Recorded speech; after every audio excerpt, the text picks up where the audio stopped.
Estudo Bíblico Ester 3, versos 1 a 15. Mordecai recusou prostrar-se diante de Ramã, o qual Xerxes elevara a uma posição de dignidade logo abaixo a do rei. Por conseguinte, a ira de Ramã foi despertada contra a nação de Mordecai. Por meio de sortes, foi determinado o dia fatídico para a destruição dos judeus e Ramã prometeu ao rei todas as propriedades que seriam confiscadas.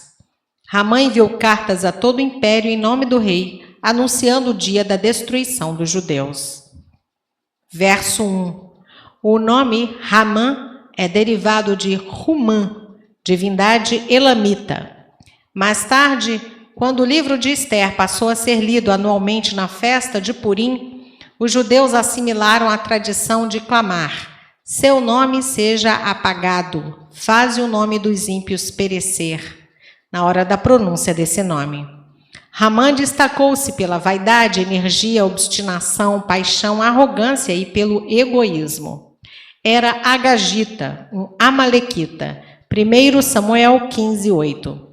Trata-se de um povo inimigo dos judeus. Em capítulo 9, verso 5, os judeus terminaram a tarefa de apagar o nome dos amalequitas. Êxodo 17, versos 8 a 16, Deuteronômio 25, de 17 a 19. Verso 2.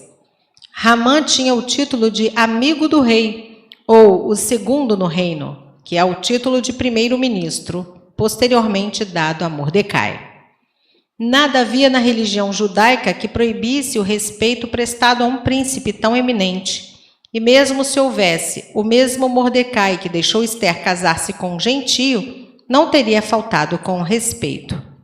A recusa estaria mais ligada à hostilidade entre as famílias dos benjamitas e agagitas, ver Ester 3, verso 1, do que a fidelidade de Mordecai ao segundo mandamento, Êxodo 20, versos 4 a 6. De igual modo, a obsessão de Ramã em destruir a nação judaica inteira pode ser explicada pela insolência de Mordecai, verso 6. Verso 6. O número de judeus que continuaram vivendo em diversas regiões do reino persa, parte da chamada diáspora, foi considerável. Verso 7. Ramã usava a antiga prática do lançamento de sortes, 1 Samuel 14, 41 a 42 e Provérbios 16, 33, para determinar o tempo mais propício para a execução do seu plano de destruição dos judeus. Do assírio Puru, pedrinha para lançar sortes. O dia no qual cairia a sorte seria um dia auspicioso para os sábios que entendiam dos tempos.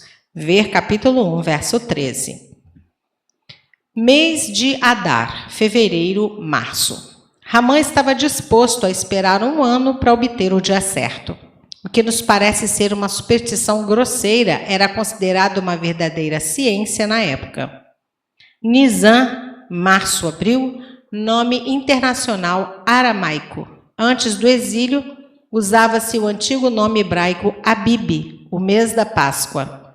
No ano duodécimo, 474 a.C., no 5º ano de Ester. Verso 9. 10.000 talentos foi o valor da vida do povo judeu. O talento pesava 30 quilos. A renda total do Império Persa era 17.000 talentos e os cofres imperiais estavam vazios por causa da guerra contra os gregos. A grandeza da oferta e a cortês recusa do rei são a maneira oriental de dizer: vamos despojar os judeus e dividir entre nós os lucros. Tanto era o ódio de Ramã e a ganância do rei, que nem se levava em consideração o terrível sofrimento e o clima de terror que haveria de permanecer no império. Verso 10.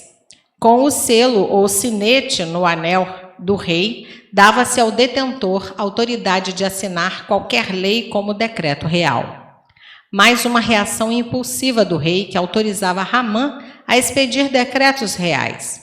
Outras referências ao uso do selo se acham em capítulo 3, verso 12, 8, verso 2 e em Gênesis 41, verso 42. A repetição do nome completo de Hamã, juntamente com a frase adversário dos judeus, sublinha a condição terrível dos judeus naquele momento. Verso 11. Essa prata, a soma mencionada foi recusada, mas ficou por entendido que o rei não recusaria sua parte dos despojos. E o rei deu carta branca para Hamã. Faça o que for de teu agrado, disse o rei.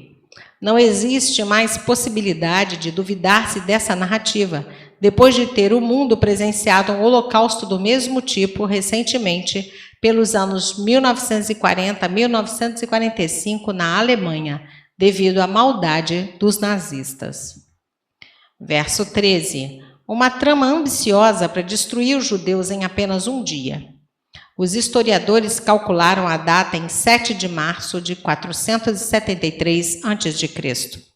O rei havia aprovado inadvertidamente essa cláusula que mataria a sua própria rainha. Verso 15. Não é fornecida nenhuma razão específica para a perplexidade do povo. É provável que até mesmo essa população pagã estivesse perplexa ante o racismo extremo e mortal do rei e de Hamã. Nota: para os fatos do capítulo 3, a providência já havia concedido oportunidades vantajosas para Esther e Mordecai, capítulo 2, verso 17 e 22, antes de surgir o vilão da história, Hamã, capítulo 3, verso 1. Essa mesma providência levou Mordecai a tomar as atitudes que forçariam Hamã a ir além dos limites na sua ira, versos 5 e 6, para ser derrotado por sua própria violência.